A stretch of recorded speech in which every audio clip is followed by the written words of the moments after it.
And we're alive. And why is Aleana cracking up so much? Because we were just riffing for the past like 3 minutes, thinking we were live, but we weren't. Because the countdown stopped, and we had some solid gold in there too. This is it's okay. We had an audience of spiritual guides sitting around. We totally did. We totally did. We had all of Joey the Mets fan spirit guides sitting around, like just taking it all in. Like, you two are amazing. Yeah, man. All right, so great to be here. Well, happy Friday, one and all. Good morning, good afternoon, and good evening, wherever in this world you may be, or whichever dimension you be watching this from. And Aleana, I think it's safe to say, and stop me if I'm wrong, that if somebody is in like a higher dimension and watching like a LinkedIn Live on a Friday, it opens up more questions than it answers. Absolutely. Yeah, I'm not sure what to do with that exactly.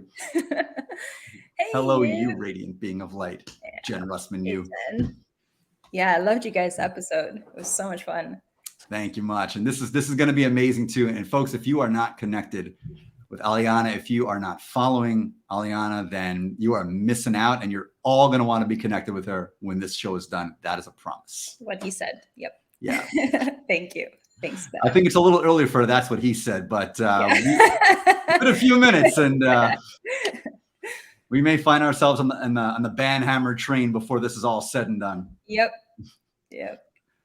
Dude, we're gonna get nuts today, so don't even worry about that. Don't worry. There'll be plenty. Oh, I know we're on LinkedIn because we got our first agree. Wait, what? We got our first agree of the day. Oh, love it. Imed is one of my favorite creators on LinkedIn. It's so good to see you here, man. Yeah, you're amazing. I love your stuff. And if all of you are not following Imed, that's your guy. You have to. Yeah. I love seeing people who are bringing that, business is changing, and we're seeing it on LinkedIn, and I love it because I remember years ago, whenever anybody tried to get me to use LinkedIn, I'd be like, no, fuck no, I'm not going on that place. But now it's completely different. The vibe is different. And I'm seeing more and more people who are building businesses with passion and purpose, and genuine passion and purpose, not that like marketing speak, So I love it. Not radical authenticity, which is carefully curated to be radical. Oh my God, yeah, don't get me started. Yeah. Yeah.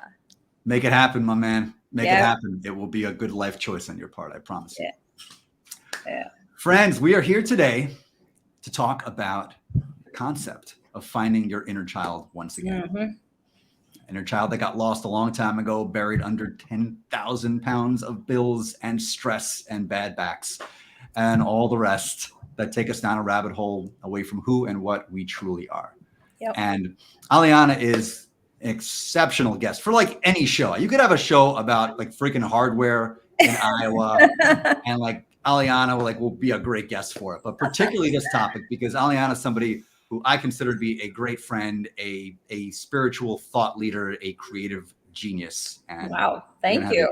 Great talk. No pressure. Flattered. Yeah, none at all. Well, thank you. Appreciate it. Absolutely. And if you look at Aleana's profile, it says, and I quote, I did not make this up, I help spiritual creatives unclench their buttholes. Yeah, that's what I do. I kept trying to find a way to capture what I do in, 150 characters. And it was driving me nuts, man. Like, it was impossible. I was like, I can't. And I tried, and it was really frustrating because my background is in marketing and branding. So I should be able to say something, but I couldn't. So I was like, you know what? I help spiritual creatives unclench their buttholes. And it was a great business decision because everybody that came through my profile from that point onwards was somebody that I resonated with. So it was great.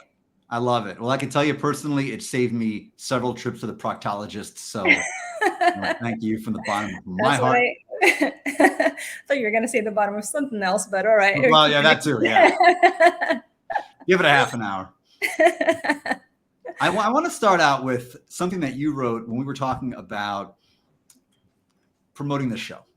And I really love this, and this stuck out to me. So I want to just put it up here on the screen. And I want you to tell us what this means to you. So each of us is Mm. a unique expression of the universe.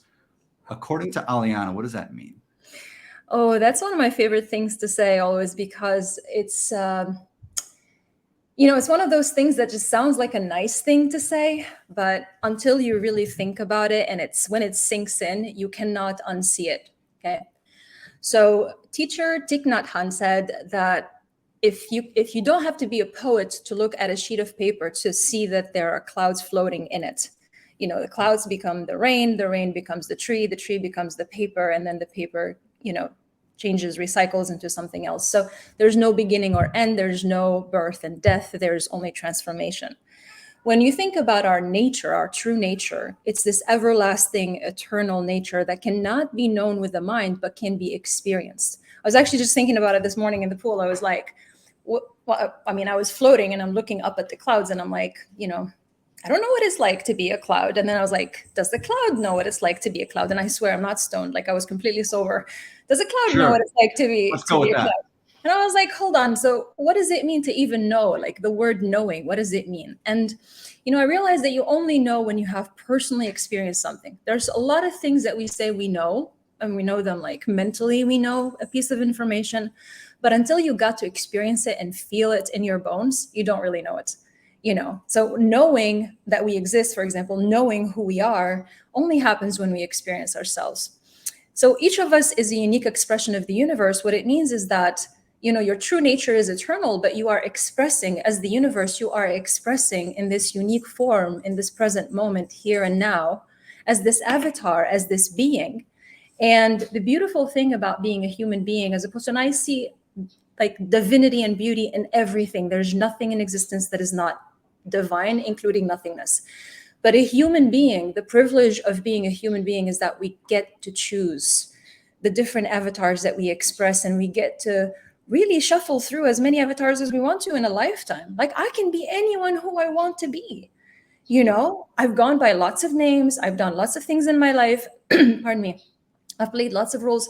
And the more unattached you become to who you think you are in the present moment in this form, the more you get to experience from this infinity of the creator, because you are the creator itself. There's really no difference. And again, this is not something that we know by just thinking about it, but when we go back to that place that you called it in your book, Perfectia, right? Like going home, that feeling when you know that you are, it's not just joy or happiness, it's just this like undescribable feeling of just being home, right? And that's what I'm supposed to be, this is where I'm supposed to be, this is where I belong, this is who I am. you know um, Everyone here, I don't know how many people have children, but I'm sure every one of us was a child at some point, right? I know I was a child at some point. And putting aside your experiences as a child and all of the barriers that children and adults have to protect ourselves, I think we can all agree that every child, every person is born with a unique essence, a unique expression that is, even like two siblings, even if they're twins, same life conditions, they are completely unique. We have two cats, they're very different, they have their own different characters. What are their names? Kala and Kashmir. Kala and Kashmir. Yeah, Kala and Kashmir. Oh, damn. I really wish you wouldn't have said. This is going to get flagged in India now, like for real. Why? Just by saying Kashmir, we're going to get banned in India. It's like a hot button word. Why? Kala is not necessarily, well, it's not No, offensive. Kala's good, but Kashmir is going to be a problem. I'm just saying, like, it's a geopolitical flashpoint. It's a whole thing. Like, yeah, definitely. Thanks for nuking my show. I appreciate you. Well, I think that these like lines, geographical lines, are a little silly, honestly. Like saying that we are from this place or that place. I've lived on all continents except for the North and South Pole. So it's like people are people, period. Anyway, so yeah, I know. I'm aware of that whole, I went actually, I did go to that border line between India and Pakistan, and I got to enjoy the show. It was really fun. But yeah, it's we are all unique in our own ways, and we are a unique expression, and we get to experience this is not coming from a place of scarcity as, this is my only chance to express, but it is your only chance to express who you are in this form right here, right now. I don't know what happens after or before, if there is a before and after, right? I don't know. I believe that our souls, our spirits live on. There's no life. There's no death. There's no birth and death. There's only life, period. That's how I see it. But do I know that? Not in this form. I haven't experienced that except on psychedelics. So, it's not something that I've experienced in the same way that I experience this. But there's a sense of knowing when I go within and I meditate. I know that there is an essence within me that's eternal, and that it came here in this form to express itself and take us to church. Yes, Jessica. That's it. That's what's up. You're taking us to church. I think that's exactly it. I think that's the core of what this whole idea really is, because coming home to ourselves is coming home to our essence. It's coming home to the core of who and what we really are. Yeah. But that's best expressed through our inner child. Absolutely. Yeah. The child connected with that. And adults are not. Mm-hmm. And I think that when people hear child, they think childish, and it's not what the inner child is. The inner child is ancient and wise. The inner child is not really a child. It's the reason why we think nature, when we think of something natural, we think of nature, is because of its purity. Nature expresses itself as pure consciousness without agenda. It doesn't exist for you and me. It just exists to be. It just is. It expresses itself. It's not creating fruits because it's trying to collect leads on LinkedIn and grow its newsletter list. You know what I mean? It just is. Yeah. And not that there's anything wrong with that, by the way. Like I'm very business minded, but it just doesn't have an agenda other than just expressing itself. And as human beings, we want to express our joy. And the child, when you look at a child, they get it on a visceral level, that they just follow these trails of curiosity, of joy, of expansion, of, they see things as they are. And that's the real meaning of innocence. It's not, being naive. That's not what innocence is. That's not what purity is. What it is to see things as they really are. That means when I look at said tree, I don't see it as there's this plant that exists for me to make me fruits and to create, whatever for me. It just is. And I remove the labels that I have on it. So I see it as it is, with as little labeling as possible. Reconnecting with the inner child, as I mentioned, last time when you and Jen were having the conversation, like the child never goes away. It's always there. And the idea is that to know who you are, you have to first know who you are not. And to know who you are not, you have to peel the layers of attachment. I am not my job. I am not my business. I am not my achievements. I am not this body. I am not this mind. I am not my past. I am not my creations. I am not any of that. So what am I? All that I can be is what I can experience. And that is not bound by time and space, That's a great point. It's these labels that we get lost in, and these avatars and these characters. In the book, Smooth, this character of Smooth, he's playing the story of Smooth, but the story of Smooth is a shifting, fluid, ever evolving thing. It's not this one point in time. And as adults, we just get fixated on this. I am a branding coach. I am an accountant. I am a mom. I am this. I am that. And you get fixed into this. And that's something you do. But this idea of that's what you are boxes you in to mean you can't be anything else. And that's one of the biggest challenge I experienced when, just for those listening who may not have context. So I built a couple of e-commerce businesses, and then I had a marketing consulting business with focus on brand loyalty and retention. So businesses would hire me to basically turn their customers into these crazy fans and find what is it that would, ignite that passion and emotion in people. So I did a lot of like branding and marketing back in the day. But then when it came to doing this, when I had this realization that what I really longed for was something much deeper than just that. I still love marketing. I still love branding. I still love business. But, I started to see it as, it's going to sound crazy, but actually a spiritual path in itself, because you label yourself, but without attachment to the label. You have to label yourself because that's what branding is. And that was the challenge for me, that I was like, hold on, like, I don't want to label myself. I don't want to encourage people to label themselves. I don't want them to limit themselves to these avatars. And yet at the same time, that's the work that I do. And that's necessary, because you have to cut through the noise and you have to explain to complete strangers, this is who I am, this is what I do, this is how I do it. So how are you going to do that without having these labels? And then I started to realize, oh, the work is to actually go within and figure out, what is it that's true to me? Who am I? And who do I want to be in the world? And then the avatar, it's okay to play with that. It's okay to like wear a mask, and you can play with as many masks as you want to be, that doesn't make you inauthentic. Inauthenticity, what it is that you prioritize between doing what brings you joy, genuine joy, for your inner child, versus offloading that to the outer world and hoping that the outer world gives you the emotions that you're looking for. Inauthenticity means that you are looking outwardly instead of looking within. You are neglecting yourself emotionally, and then you're looking out there to the world, and you're hoping that by presenting yourself in a certain type of way, somebody is going to make you feel the way you hope to feel. When in reality, what you need to do is feel the way you want to feel, create from that place, and then reflect that to the outer world. And what the world wants from you more than anything is to express your joy. Truly, like, that's what people want. They just want to see your joy. That's it. That's really it.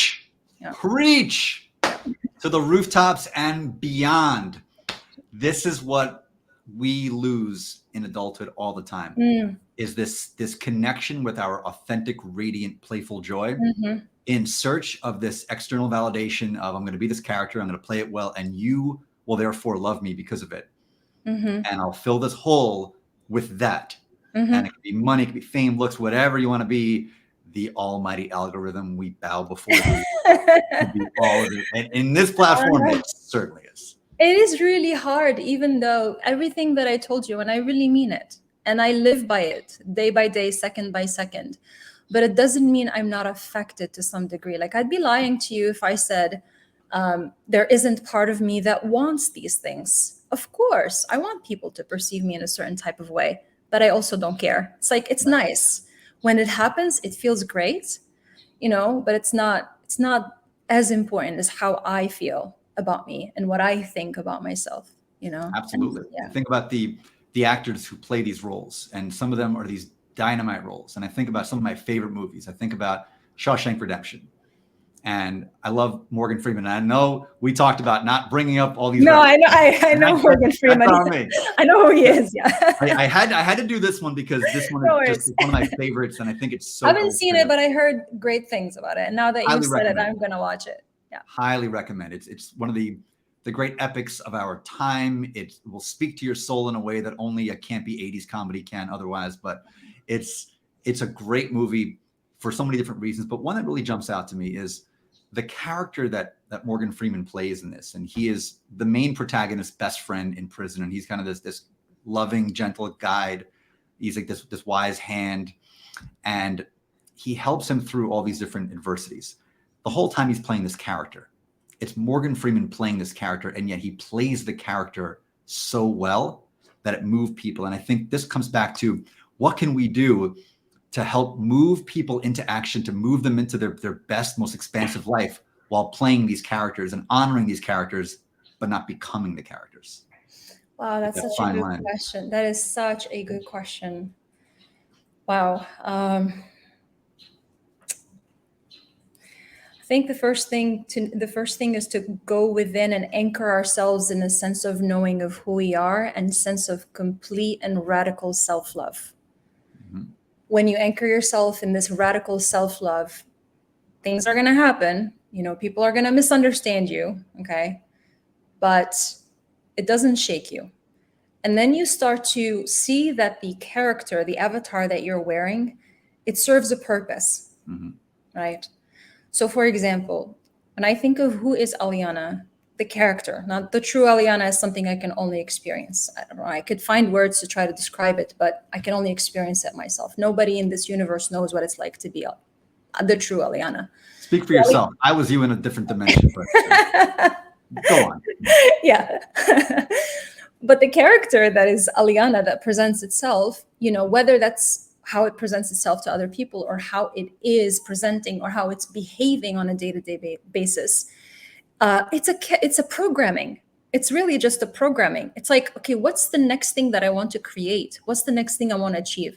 And who is the person who can achieve this effortlessly?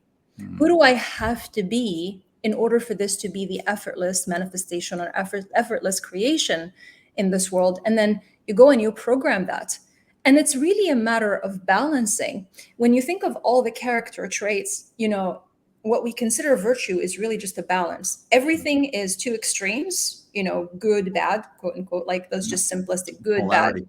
Yeah, polarities, exactly. These polarities.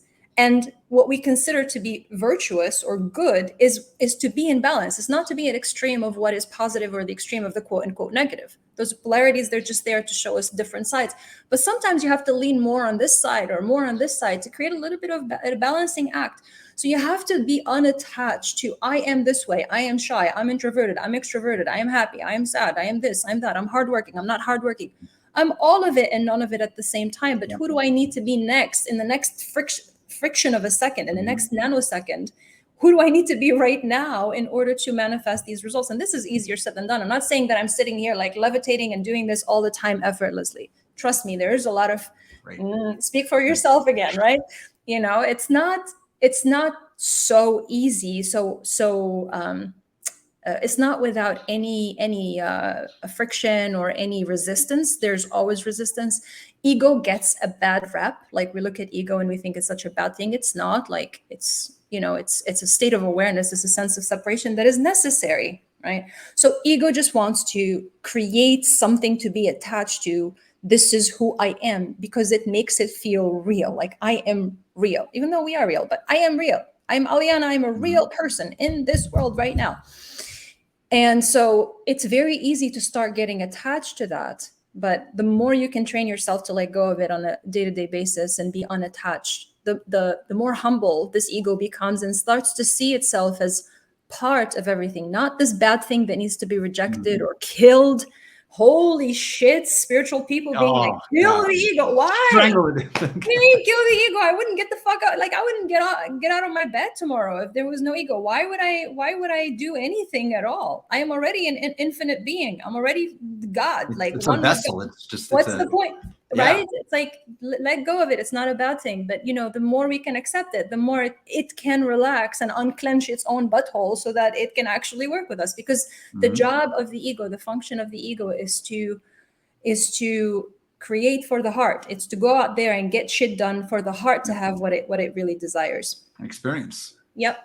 Yeah, absolutely. This is a great question from Lori, and I have a million thoughts on this, but Aleana, I'd love to hear yours. Suggestions on how to feel complete in yourself rather than looking to others. This is something a lot of people struggle with. This is a very common question. I'd love to get your perspective on this. On how to feel complete essentially by yourself without other people's... How to feel complete in yourself rather than looking to others for validation or a feeling of completeness or any of that. It comes down to not neglecting yourself emotionally. Lori, I'm not saying like this is something we all do to varying degrees. We go brush it under the rug, suck it up. Don't worry about it. It's not so bad, right? Maybe sometimes because something is so painful, so we abandon ourselves and we just don't look at the child and what the child needs. But when you take care of your own emotions and you tend to your own emotions and you start going back to all of the thing is you already feel complete. You are already complete, and you know that you are already complete. That's not like you're missing a piece and you're going to go find that piece within yourself or out there. So you have to start by recognizing that there is an illusion first, an illusion that you are not complete. It's a feeling. So if you're not feeling complete, then you have to go to the feeling. You have to address the feeling. And that's the painful part that we run away from because it's painful. So instead of looking at it, we look out to the world, we give the world what the world wants and hope that the world is going to take care of our feelings. Hope that the world is going to look at us and say, you are complete, you are perfect, you are enough, you are worthy, instead of doing that for ourselves. I love that. It's right. It's this illusory idea of incompleteness. And but it feels very real and it looks very, very Sure. real.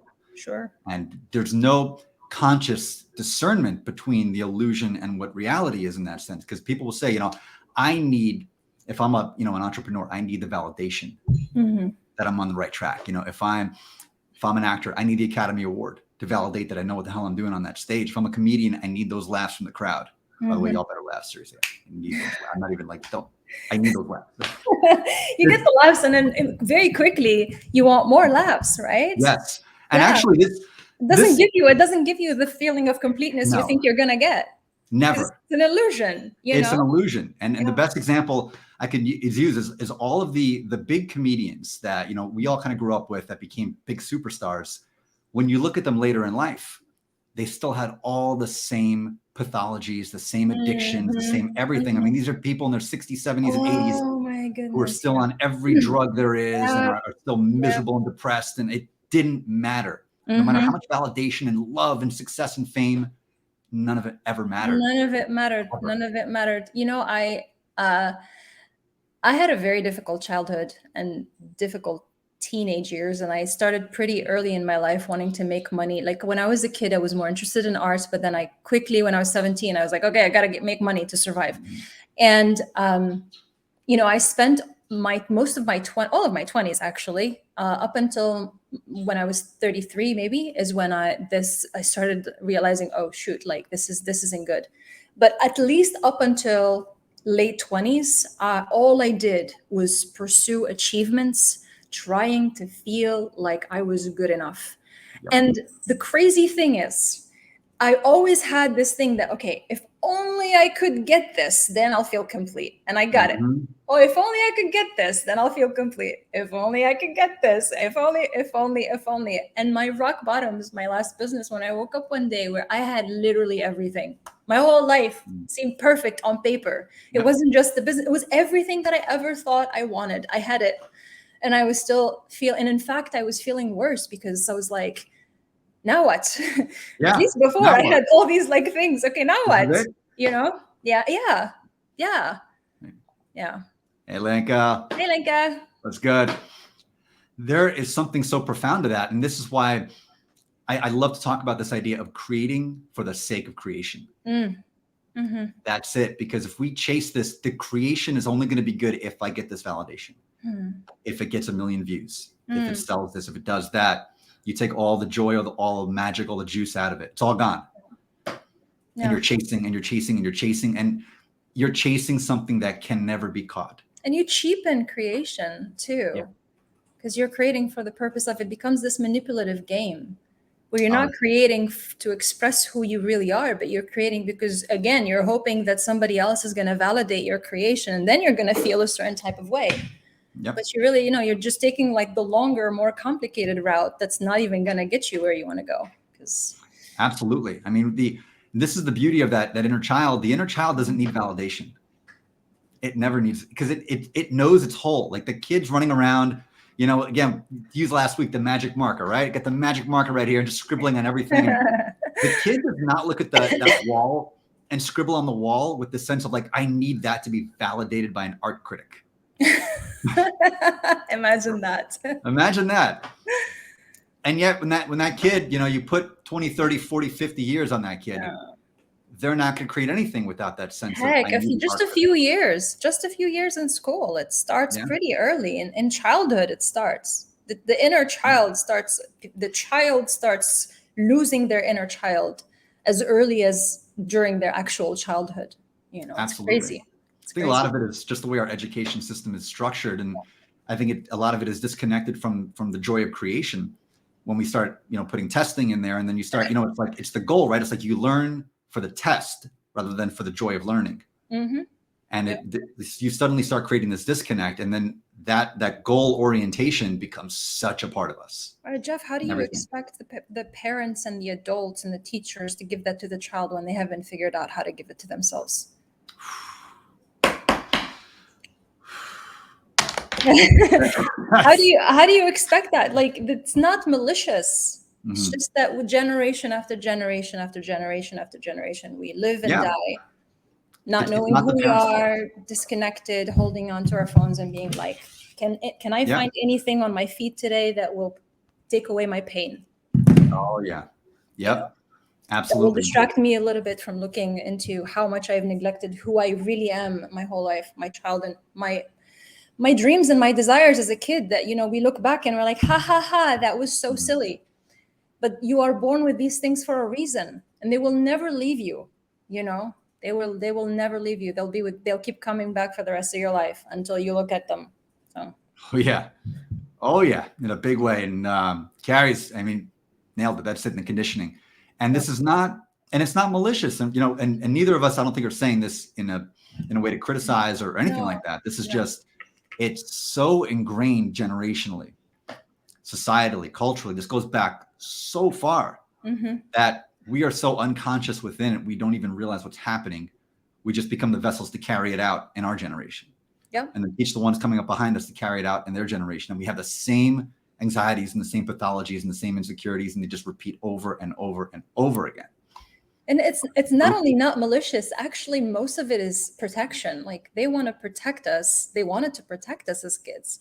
Most Yes. parents, most teachers, they I'm not denying that some people are just a little bit out there, I mean, I see that essence of divinity in everyone. I don't care if they're Hitler itself, like it's there. It's always there. But some You've people obviously never met Alabama fans, but haven't had the pleasure. No, some people have more trauma than others. Some people have more dis-ease than others. Yes, but for the most part, people mean well. Even those that I don't think anybody is quote unquote bad. But even if you were to look at a person who has committed the most horrific things in existence, they are doing that as a byproduct of a lot of things it's much more complicated than that person is bad or that person is good. But for the most part, people really mean well, and they want to protect the kid. They think that if the kid, for example, kept daydreaming past a certain age, and that kid is going to be disappointed like I was disappointed, so I'm trying to protect you. yeah, Yeah. this is really common, and I'm sure you experience this in different ways. And one thing, when I talk to people who are particularly children of immigrants, this is a very, very common thing, where the immigrant parents will come in, and I know this from my own family's experience and from a lot of people I talk to. They come from a place of survival, and they have life is about surviving. It's not about a creative expression. That's all BS, and it can't pay the bills. It's about surviving. Therefore, I'm going to condition you for a life of survival. You got to be good in math. You got to be good in science. You got to get the good grades to get to a good university, to get a good job, to get a good house. This is what matters in life, and anything else is crap.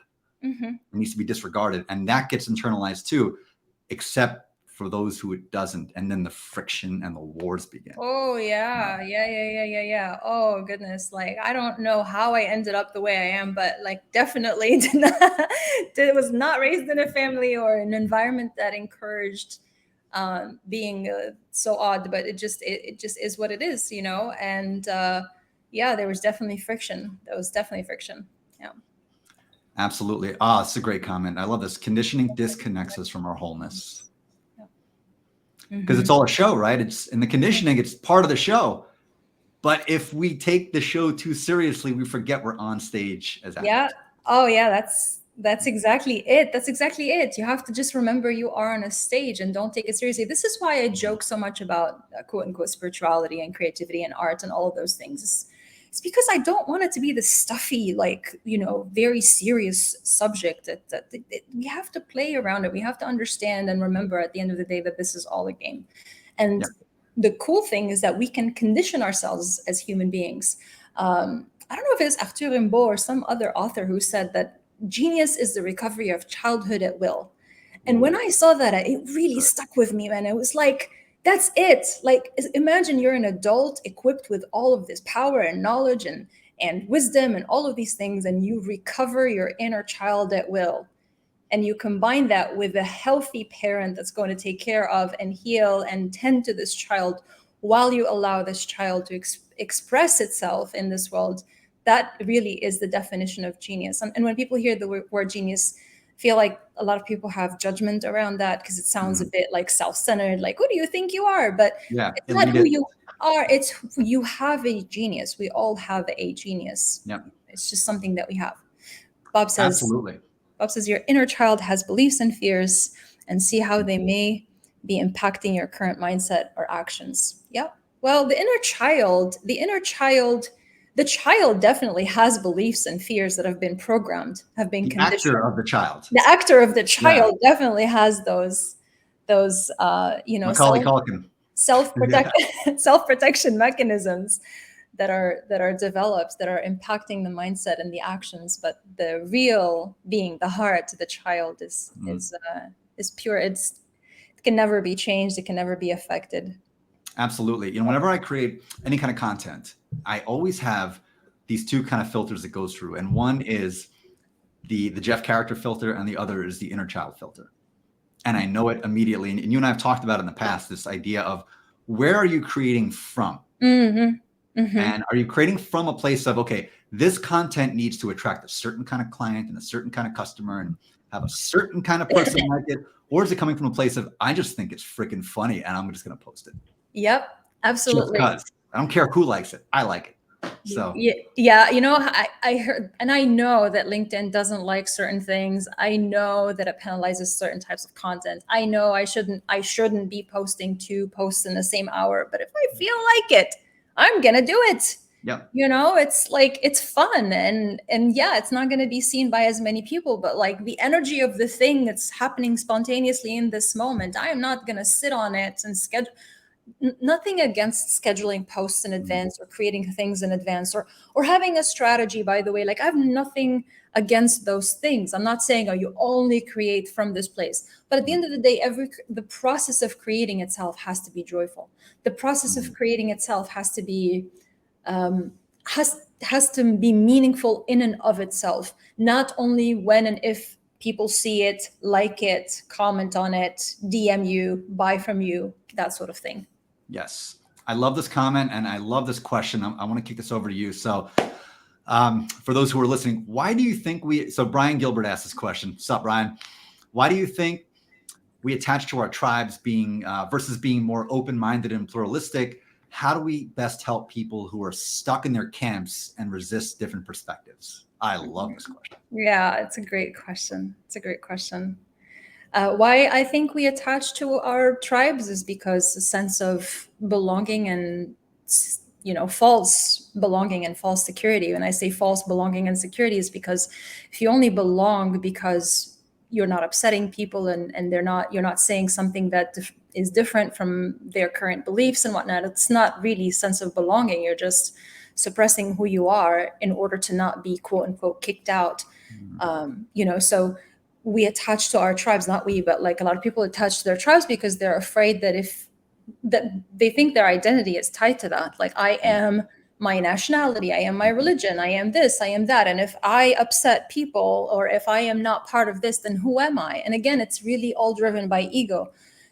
Again, not to say that ego is a bad thing, but you know, it's just driven by this fear that I am this person, this character, this identity, and part of this character that I'm constructing. If you're like, right, you know, this as an author, right? Like you give the character characteristics, and one of them is, what tribes and groups does it belong to?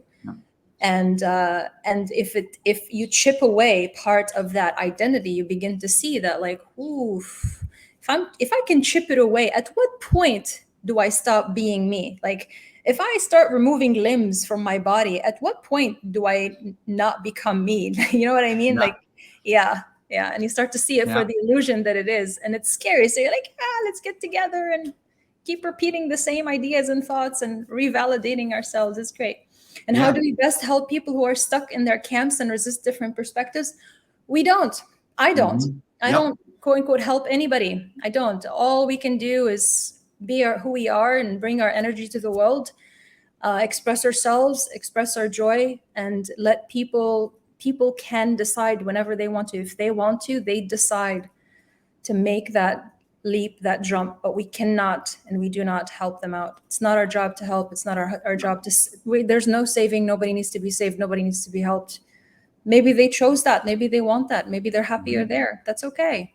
You know, That's a radical thing to say these days because, you know, we live in a very activist day and age oh God, where yeah.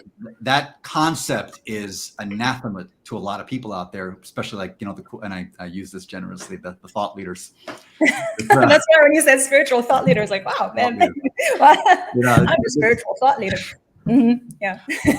this idea that you're not living the life that you're supposed to live unless you are forcibly changing the world around you. You are forcibly changing the way other people think, act, behave, interact, all of it. And that somehow you're lacking or you're deficient if you look at everything that's, you know, quote, wrong with the world and are not doing everything you can every minute of the day to change all of it. And that seems to have like taken root in the zeitgeist as like absolute fact. And yet I think about the people, I'm going to go off on a bit of a tangent here, but I think please do. I'm traditionally you look at the ones who've tried to change the world by force versus the ones who've changed the world by example. Yes. Thank you. Yep. And, you know, we all know those. So I don't need to get into every single last example. You know, we can all think of immediately one person who's changed the world by example versus one person who's tried to change it by force. And they can both change it. But this comes bach to which energy is that coming from? The word there. Bingo, the word, the energy. By example, right? It's like you're changing it from love. Yep. Which energy is it coming from? And I talk about this a lot. You are literally creating things by giving them your attention and your energy. And when you fight against, you are creating more of what is. Because it is an energy. It wants to survive. This collective idea that kind of like the reason why my website is called Brands Are Alive is because I believe brands are living entities. They take on a life of their own at some point. All right. So ideas are the same way. We are just vessels for the ideas to express themselves. Ideas take on these life forms. They take on a life of their own. And if you keep fighting them, they are going to resist. An emotion is also going to resist. You know, when you try to suppress an emotion, have you ever tried to like stop being angry? Stop being sad right now. Yeah. Calm down. Yeah. Good talk. I've said that in the past to myself and to other people. Didn't work very well. Polarity creating more polarity though. Right? Yeah, exactly. But what you can do if you want to create change or you want to invite somebody to move away from something that you think is life negating as opposed to life affirming is to present a better alternative or a better option and make it accessible to them so that when they see it, they go, oh, okay, I can have that. And without all of these life negating elements, I can go in this camp and it's safe for me. And look, this person is presenting an example that I want to emulate, that I want to try that. That's what we can do. But the reason why we go and we look out there to the world and everything is because it frees a lot of people from the responsibility of looking at ourselves. It's so much easier to just concern ourselves with the world and saving the world instead of tending to the inner child that we brush under the rug.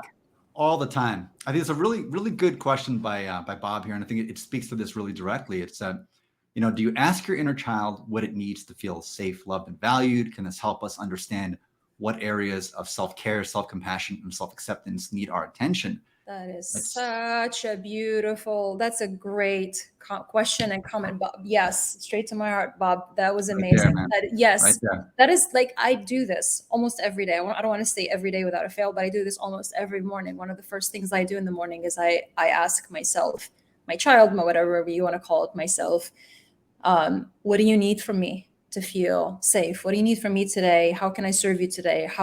What do you need in this moment? How are you feeling in this moment? One of the first things to kind of clear in the morning, if there's anything that was just sitting there overnight, simmering at night, working through any emotions that need to be worked through, and just remind myself, hey, today I want you to really protect your boundaries. I want you to protect your time and space. Today I want you to protect this. Today this is what I need from you. Today I need more breaks than usual.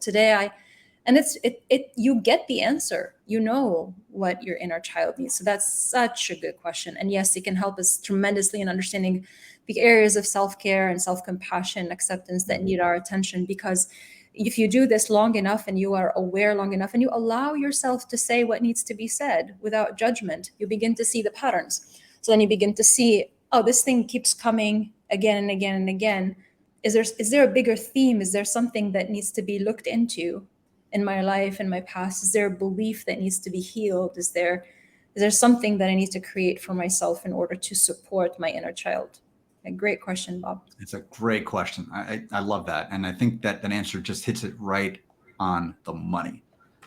That's it. And this it's all woven into the same idea too. It's just changing the world by example and not by force. If you tend to your inner child, truly tend to your inner child, and you can come back home to that place of joy, of creativity, of centeredness, groundedness, despite all the swirling tornadoes going on around you. And there's a lot, especially if you're in Oklahoma or Nebraska this time of year. Hang in there, rough. You can do that, or Texas, where you are. Yeah. I can go down there too. If you can do that, then you will radiate an energy that will be contagious. And I know after the last 3 years, we can't use the word contagious anymore, but what the hell? Oh yeah, please let's use it. Let's use those words and let's try to eliminate all that stuff that's attached to it that shouldn't be. You know, it's interesting, and I'm going off a tangent here, but words, they get projections onto them, but they're just words. They're just labels for us to try to understand things, you know. Anyway, one of the things I thought about is how much the connection to the inner child has to do with our sense of self-worth and valuing ourselves just for the sake of valuing ourselves and feeling worthy, right? A lot of people think about the sense of self-worth as something to be cultivated because either they want to stop a pain or because they understand at some level that it helps them achieve more in life. And both of these things are true. Having a higher sense of self-worth helps you achieve more, it helps you become more, and it helps you obviously feel better. But the bigger underlying thing for me is that this sense of valuing the inner child and valuing ourselves and caring for ourselves just for the sake of it, just because we are worth it. We are worth that effort. The inner child is worth that effort. So when we think of all the creative things we do and the things that we do just for fun on a day-to-day basis, for me, for many years before, I used to only do things if there was a point. Like, what's the point of this thing? Even if I were to do something for fun, it was because I needed to blow off some steam before I go back to, you know, the next task, as opposed to just sit in the backyard with a stick, you know, and do nothing. Just because. Just because, exactly. Just because you don't have to do things for a particular purpose or reason, or, you know, you are allowed to do things spontaneously just because you feel like it in the moment. It feels good to you. Go do that. It. Self-care.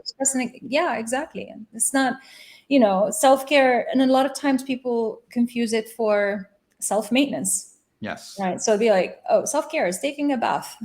Yeah, that's great, but you know, that's not that's nice. I mean, I love my hot baths. Don't get me wrong, but you want to do these joyful things for yourself. But there's self-maintenance, and then there's self-care. There's this tending to yourself and looking at your inner child and asking it what it needs and doing what we can and moving in that direction. Sometimes we say, I need more money. I need more time. I need more whatever. I need more. No. You don't really. Yes, those things will make it easier, but you really don't. You can always choose 1% better. You can always give yourself 1% better every day. Yeah, those things aren't going to fill that hole either, because they won't. It's like this kind of bottomless hole. You know, it has no beginning and no end, and you'll toss more money into it. You'll toss more validation. You'll toss a new relationship. You'll toss all these, and it'll just come out and will disappear. You're like, well, where the hell did that go? Yeah, and you know, that's such a good point, actually, because I remember a time when I used to just throw money at it and be like, this is a problem. I'm just going to throw money at it. This is a thing. I'm going to throw money at it. Like, let me just spend and see if spending makes me feel better. Yeah. You know, let me buy this food or this thing or whatever, and it's going to make me feel better. I have a problem. I have a problem, an internal problem. I'm going to hire this coach, and this coach is going to fix it. You know, it just doesn't work that way. It's really all a relationship between you and yourself. Absolutely. And they say, wherever you go, there you are. Yeah. I love that. I had to learn that one the hard way. I spent years just traveling and, you know, it wasn't for the sake of the experience. It was to try to chase something. I kept thinking I was always one road trip away from this great epiphany, this great aha moment that was going to change my entire life and give me this inspiration that was just elusive. I did that for 8 years too. And it was like, yeah. Yeah. It's never out there, because out there is in here and in here is out there. It's just a projection of what's in here. It's all an illusion. It's all this, you know, use whatever word you want for it. Simulation, matrix, whatever. But it's this idea of We're all connected to everything, everyone. It's all just an illusion looking back at itself in all these different ways. So if you're not good where you are with what you have, where you are, they say, I love this expression, grow where you're planted. Yes. Spot on. And, if you're like a plant saying, well, screw this, and you jump out of the pot and you try to like go to another pot, 2 houses over, you're like, all right, time to grow now. Let's go, baby. And you keep doing that and you don't give yourself the time and space to see that growth. You're like, why am I not growing 24 hours after you've planted in a new place? Let me go somewhere else. I need more air. I need more this. I need more that. And it's never going to happen. We do it in relationships. We do it in friendships. We do it in jobs. We do it in careers. We do it in all these different things that we keep wondering, why do these same problems just keep following us? Right? Isn't it interesting? Yeah, it's very interesting. I realized much later in life that if something has happened 3 times in your life, it's a pattern. It's a pattern. It's probably something. It's definitely something in your subconscious that needs to be looked into. Absolutely. Bob has a comment or question. Can you work with your inner child to heal past wounds and grow towards a happier and more fulfilling future, reflecting on self-compassion, forgiveness, and setting healthy boundaries? Bob always asking the amazing questions. Oh, yeah. Bringing it strong today, my man. Yeah, I know, right? Can you work with your inner child to heal past wounds and grow towards a happier and more fulfilling future? You know what's funny? I just remember one of these meditations, one of these healing meditations, where I wanted to heal my inner child, and my inner child flipped the table and was like, no, I am healing you. And I was like, I'm proud of you. I was like, no, I am proud of you, Aleana. It was like, whoa, you're schooling me. It's like, yep, I'm fine. You're the one who needs healing. I don't. Yeah. So what an awesome love fest that is back and forth. Like, I love you. No, you're awesome. No, you're awesome. Oh yeah, no, one of the crazy things I do is I actually have conversations with all of my states of awareness. I talk to them like they're separate beings. The emotions, the mind, the logical mind, my intuition, which is the gut, the second brain, the body, all of them, they have their own agendas and their own needs and wants, and their own priorities. One is concerned with survival, and the other one is like, I need to make sense of things. And the other one's like, I feel stuff. And they all you have to have different conversations with all of them, and then there are like all these different parts thank you, Annette. And you have all these different parts, of yourself that are speaking to each other. So yes, we can work with the inner child, and we should absolutely work with the inner child to heal these traumas and wounds and things like that. But we are not healing the child if we think about it, because that part of us is fine. It's always at peace. It's always cool. It's always great. there. It's always there. It's great. It's always there. Great. I actually spoke to my gut last night, and it said, I hate you for that bread pudding.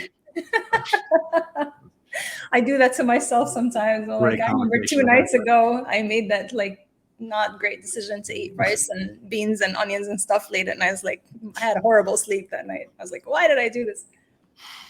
This is great. And last week, or actually on Monday, Jen was there, little Jen, right? You've been schooled by little Jen so many times. Yeah. I love little Jen. I love like just BSing with little Jen, because when you're talking to the inner child of somebody versus when you're talking to their representative. Yes. I know when I'm talking to a person who's opening their heart to me versus somebody who's putting up a front.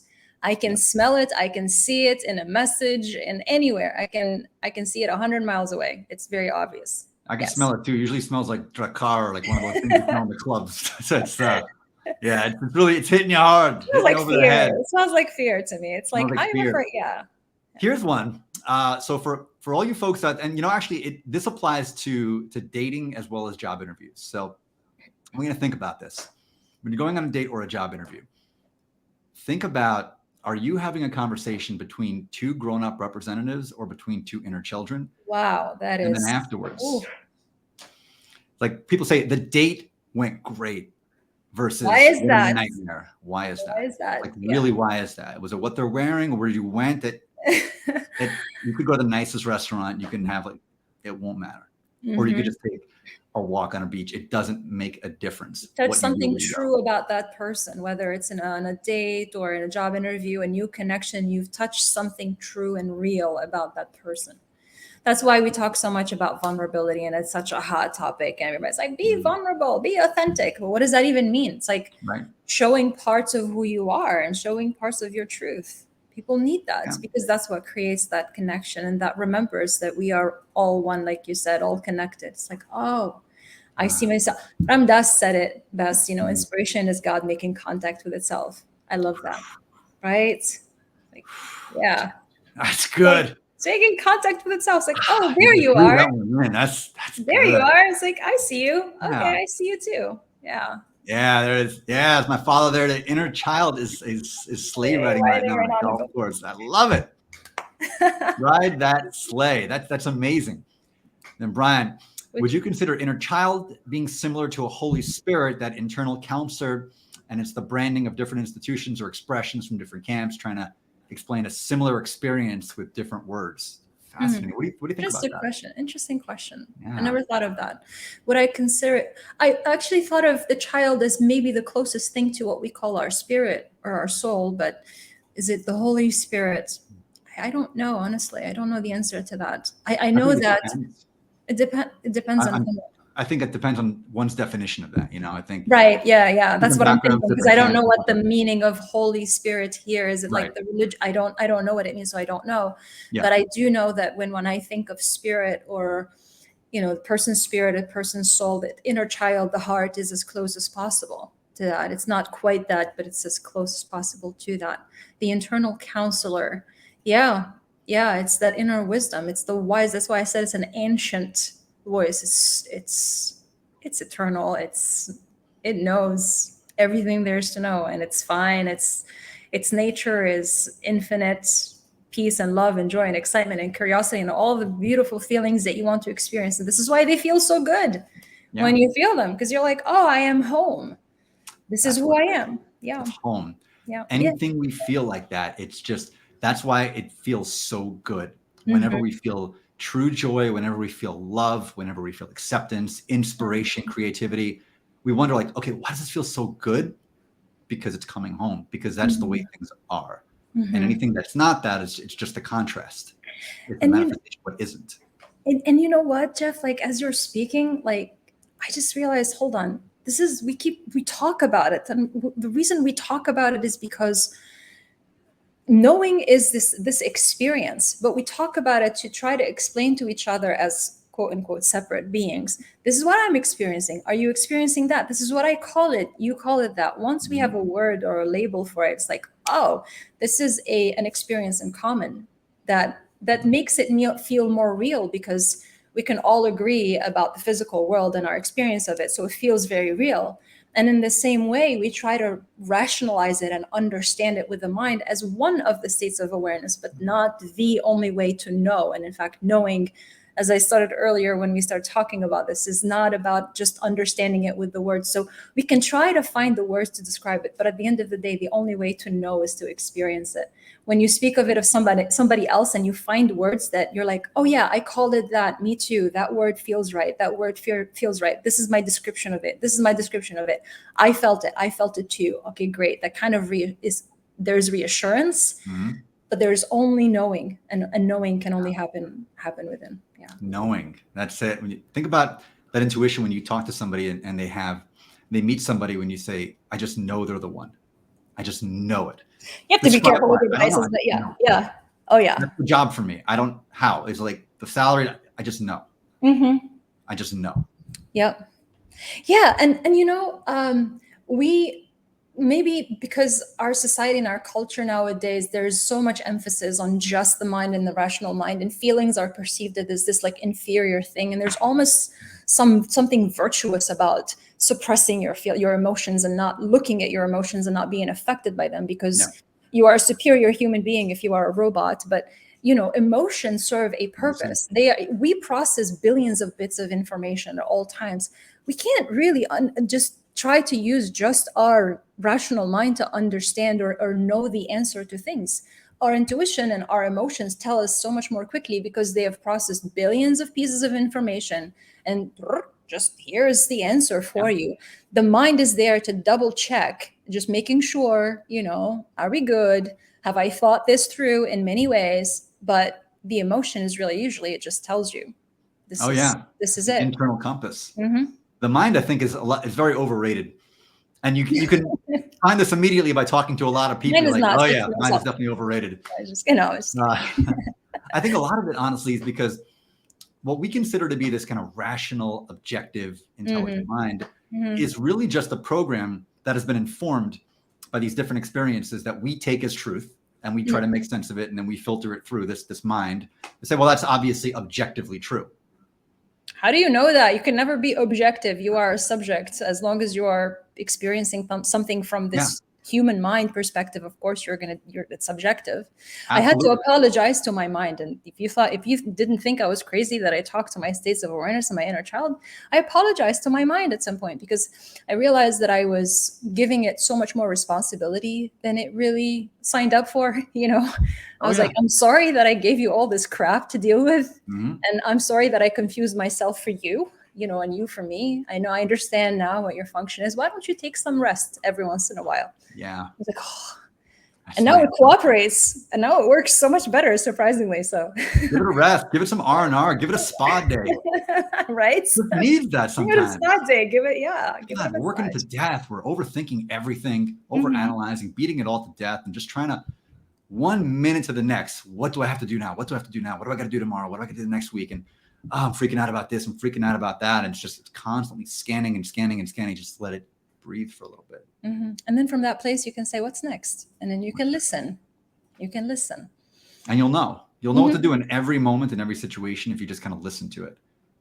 I spent so many years of my life reactive. Highly reactive. And highly reactive is not a good place to be for yourself. And it's definitely not a good place to be for people around you.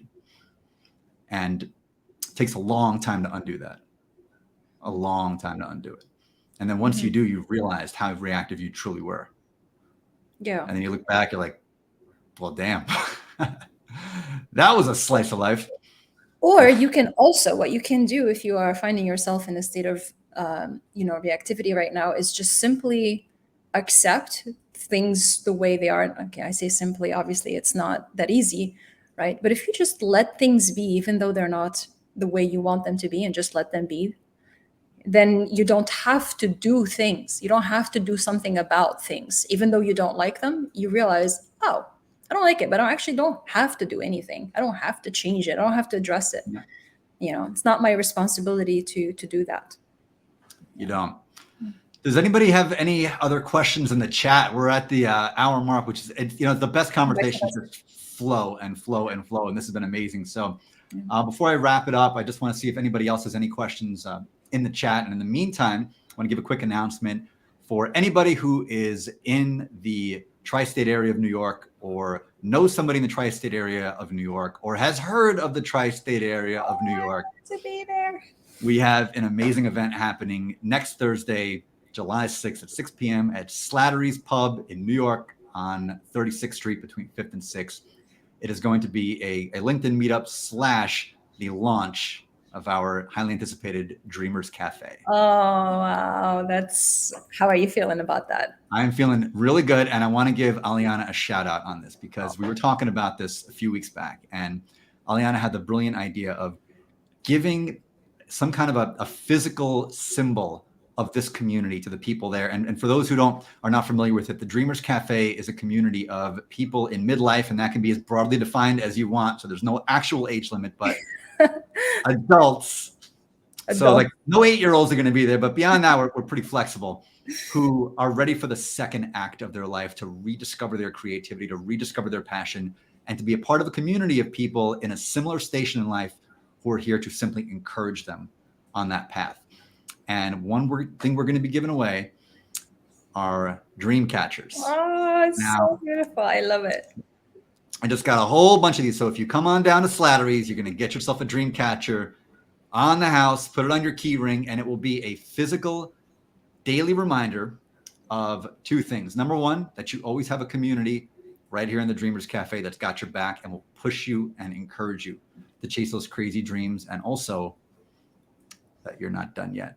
Yeah. And of who you are, because remember how we said we have to rehearse who we are, the programming. We choose to program ourselves, our avatar, any way we want to.